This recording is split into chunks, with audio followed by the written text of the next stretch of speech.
HSC 24 ব্যাচের শিক্ষার্থীরা তোমরা শেষ পর্যন্ত একটা চূড়ান্ত সিদ্ধান্ত পেয়েছো। তোমাদের সামনে যে পরীক্ষা হওয়ার কথা সেই পরীক্ষাগুলো হচ্ছে না, সেই পরীক্ষাগুলো বাতিল করা হচ্ছে এবং তোমাদেরকে সাবজেক্ট ম্যাপিং এর মাধ্যমে রেজাল্ট নির্ধারণ করে দেওয়া হবে। আর এই কারণে অনেক শিক্ষার্থী এখন মেসেজ দিচ্ছ, জানতে চাচ্ছ যে ভাইয়া আমাদের এই যে এইচএসসির রেজাল্ট, এই এইচএসসির রেজাল্টটা আমাদের কি কাজে লাগবে, বিশেষ করে সামনেই তো আমাদের অ্যাডমিশন টেস্ট। আমাদের অ্যাডমিশন টেস্টে এই এইচএসসির রেজাল্টটা কতটুকু প্রভাব ফেলবে। সো এটা নিয়ে অনেক বেশি দুশ্চিন্তায় আছো এবং অনেক শিক্ষার্থী যারা কিনা এইচএসসিতে কামব্যাক করার কথা ছিল, যারা একটু ভালো করার কথা ছিল, তারাই কিন্তু বেশি দুশ্চিন্তায় আছো।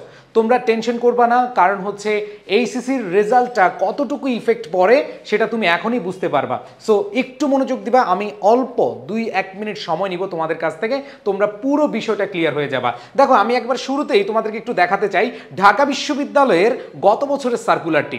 দেখো, সার্কুলারে লেখা ছিল মোট 120 নম্বরের পরীক্ষা হবে ঢাকা বিশ্ববিদ্যালয়ে, যার মধ্যে 60 নাম্বার হবে এমসিকিউ, লিখিত হবে 40 মার্কের এবং তোমাদের যে রেজাল্ট রয়েছে এসএসসির রেজাল্ট, সেখানে তোমাদের রেজাল্টের উপর নির্ভর করছে 10 মার্ক এবং তোমাদের এইচএসসি মানে হচ্ছে তোমরা যেটা সাবজেক্ট ম্যাপিং এর মাধ্যমে রেজাল্ট পাবে সেখানে হচ্ছে 10 মার্ক। তাহলে তোমরা একটু খেয়াল করে দেখো, এইখানে তোমাদের 120 মার্কের মধ্যে রেজাল্টের উপর মার্ক আছে 20 মার্ক। এখন এই 20 মার্কের চিন্তায় তো তোমরা শেষ। হ্যাঁ, তোমরা অনেকে আছো যে ভাইয়া 20-এ আমি কত পেলাম, কত পাবো, এটা নিয়ে অনেক কনফিউশন। বিশেষ করে এটা নিয়ে টেনশন করার দরকারই নেই। আমি তোমাদের বলছি, রেজাল্ট যা হওয়ার হবে, রেজাল্ট যা হওয়ার হয়ে গিয়েছে ধরে নাও। তোমার মাথায় রাখতে হবে অ্যাডমিশন টেস্টে কিন্তু রেজাল্টটা অনেক বেশি কিন্তু প্রভাব ফেলে না, কারণ এমসিকিউ যদি তুমি সুন্দরভাবে আসতে পারো অথবা তুমি রিটেন পার্টটা যদি একটু ভালোভাবে লিখে দিয়ে আসতে পারো, তাহলে তোমার এই রেজাল্ট বা এই রেজাল্টের যে জিপিএ কাউন্টিং করে তোমাদের 20 মার্ক দেওয়া হয় সেটা কোনো বিষয়ই না। ধরে নাও তোমার রেজাল্ট 4.00 ছিল, তোমার এসসিতে পয়েন্ট ছিল 4 পয়েন্ট, তোমার সেই হিসেবে ধরে নাও তুমি এইচএসসি তো স্বাভাবিকভাবে ধরো এখানে আসলো তোমার 4 পয়েন্ট। এখন তাহলে তোমার কত মার্ক হচ্ছে? মনে রাখবা, তোমার যে এসএসসি মার্ক রয়েছে সেটাকে 2 দিয়ে গুণ দিবা, যেটা তোমার এইচএসসি মার্ক সেটাকে 2 দিয়ে গুণ দিবা। তাহলে দেখো 4 দুগুণে 8, 4 দুগুণে 8, টোটাল 8 8 16। এই 16 মার্ক পেতে যাচ্ছ তুমি হচ্ছে এইখানে, মানে 20-এর মধ্যে 16 পেতে যাচ্ছ। ধরো তোমার রেজাল্ট আরো খারাপ হলো, ধরো তোমার 3.90 আছে, এইবার ধরো 4 পয়েন্ট আসলো সব মিলিয়ে, ঠিক আছে? তাহলে তোমার কত হয়? তুমি একটু গুণ দাও, এটা 2 দিয়ে গুণ দিবা, এটা হচ্ছে 2 দিয়ে গুণ দিবা। তাহলে এখানে দেখো 3.90 মানে হচ্ছে তোমার এখানে 7.8 আর এইখানে হচ্ছে তোমার 8 পয়েন্ট। তার মানে তোমার এখানে আসে টোটাল 15.8।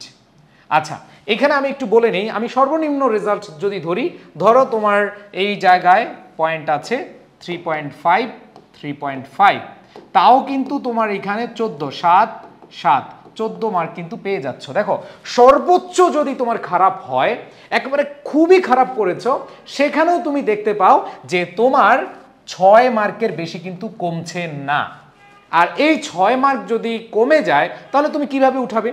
ধরো তুমি হচ্ছে মানবিকে ভর্তি পরীক্ষা দিবা, তোমার যে সাবজেক্টগুলো আছে বিশেষ করে ধরো বাংলা, ইংরেজি এবং সাধারণ জ্ঞান বা জিকে, তুমি এখানে চিন্তা করো তোমার এই রেজাল্টের কারণে যে 6 নাম্বার কমেছে, তুমি বাংলায় 2 পাও, একটু বেশি মার্ক তোলার চেষ্টা করো, 2 মার্ক বেশি পাওয়ার চেষ্টা করো, তুমি ইংরেজিতে 2 মার্ক বেশি পাওয়ার চেষ্টা করো, জিকেতে 2 মার্ক বেশি পাওয়ার চেষ্টা করো, তাহলে কিন্তু তুমি যে 3.5 পাচ্ছ, এই 3.5 পাওয়ার যে মার্কটা, যেখানে তুমি কম ছিলে 6 মার্ক, সেটা কিন্তু তোমার উসুল হয়ে গেল। এখন কথা হচ্ছে, এই রেজাল্ট নিয়ে তুমি টেনশন করতেছো, তোমার সামনের যে প্রিপারেশন নিতে হবে সেটা নিয়ে তুমি আগাচ্ছ না, তাহলে আলটিমেটলি কিন্তু ক্ষতি তোমারই হচ্ছে।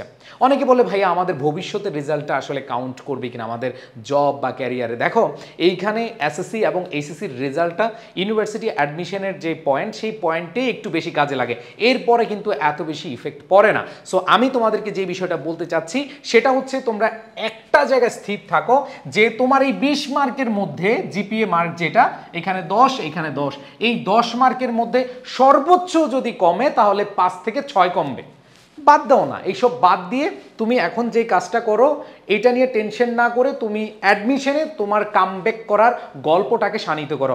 অনেকে এসএসসিতে ভালো করো নাই, এখন এইচএসসিতে ভালো করার চিন্তা ভাবনা করছো। দ্যাট মিনস তুমি তোমার যে চেষ্টা, তোমার যে প্রচেষ্টা, সেই প্রচেষ্টাকে প্রমাণ করতে চাচ্ছ। এই প্রমাণটা তোমরা অ্যাডমিশন টেস্টে করো, একটা বিশ্ববিদ্যালয়ে চান্স পাও।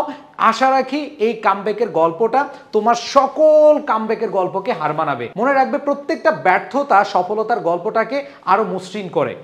এই জায়গাটা থেকে যদি 100% শিওর থাকো, তাহলে আর কোনো টেনশন না করে তোমরা অ্যাডমিশনের জন্য প্রস্তুতি নাও, তোমরা বিশ্ববিদ্যালয়ে ভর্তি পরীক্ষার জন্য প্রস্তুতি নাও। তোমাকে প্রমাণ করার জায়গা তৈরি হচ্ছে, সেখানে মেধা মেধা মেধা, মেধা ছাড়া কোনো অপশন নেই।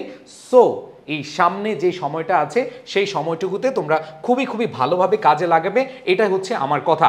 আর তোমরা যারা আমাদের সাথে অলরেডি আইসিইউ 1 ব্যাচ, ঢাকা ইউনিভার্সিটির যে ব্যাচটা রয়েছে সেটাতে জার্নি শুরু করেছো, আমরা খুব অল্প সময়ের মধ্যে আমাদের ব্যাচটা শুরু করে দিব। তোমরা জানো আমরা লেকচার শিট পাঠাচ্ছি, আমাদের লেকচার শিট একেবারে পূর্ণাঙ্গ লেকচার শিট।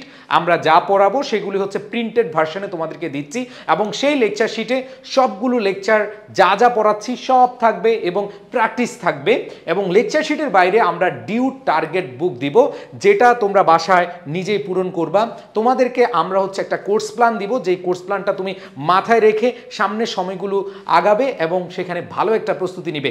এই ছাড়াও তোমাদের ঢাকা বিশ্ববিদ্যালয়ের এই কোর্সে তোমরা রাজশাহী ইউনিভার্সিটির যে কোর্সটা হবে সেটা পেয়ে যাচ্ছ, চট্টগ্রাম বিশ্ববিদ্যালয়ের কোর্সটা পেয়ে যাবা, এবং যাদের গুচ্ছ জিএসটি টার্গেট তাদেরটাও একেবারে ফ্রি। সো এক কোর্সে তোমরা কিন্তু সব কিছু পেয়ে যাচ্ছ। আমাদের লেকচার শিটগুলো তোমাদেরকে অলরেডি দেখানো হয়েছে, এই প্রিন্টেড ভার্সনে আমরা লেকচার শিটগুলো দিব। আর আমাদের কোর্স ফি তোমরা জানো যে ৩৯৯৯ টাকা, বাট আমরা এখন ডিসকাউন্ট দিচ্ছি আগামীকাল পর্যন্ত, সেখানে তোমরা ৫০০ টাকা ডিসকাউন্টে ভর্তি হতে পারবা। দেরি না করে এখনই আমাদের যে নম্বর দেওয়া আছে, আমাদের হোয়াটসঅ্যাপ নাম্বার আছে এবং আমাদের যে কল করার নাম্বার আছে, হেল্পলাইন নাম্বার, এটাতে কল দিয়ে তোমরা এখনই ভর্তি হয়ে যাও, কারণ সময় কিন্তু নেই। যেই সময় চলে গিয়েছে সেটা নিয়ে আর টেনশন করার দরকার নেই, সামনের যে সময়টা আছে সেটা নিয়ে তোমরা এগিয়ে যাও। আর মেইন কথা হচ্ছে, তোমাদেরকে তো আমি দেখালাম যে রেজাল্ট আসলে ফ্যাক্ট না।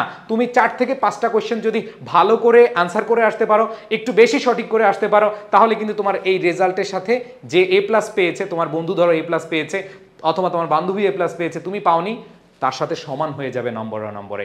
সো মাথায় রাখবা, তুমি যদি 3.5ও পাও, তোমার যদি আবেদন যোগ্যতা থাকে, তাহলে আর পেছনে ফিরে তাকানোর কোনো দরকার নেই, জাস্ট সামনে আগাও। বিজয় হবে তোমার, তুমি ইনশাল্লাহ ব্যর্থতার গ্লানি মুছে তোমার জয় জয়কার অবস্থা তৈরি করতে পারবে। সবাই ভালো থাকবে, আর দেরি না করে এখনই প্ল্যান করে নাও নতুন একটা স্বপ্ন বুনতে। সবাই ভালো থাকো, সুস্থ থাকো, আল্লাহ হাফেজ, আসসালামু আলাইকুম।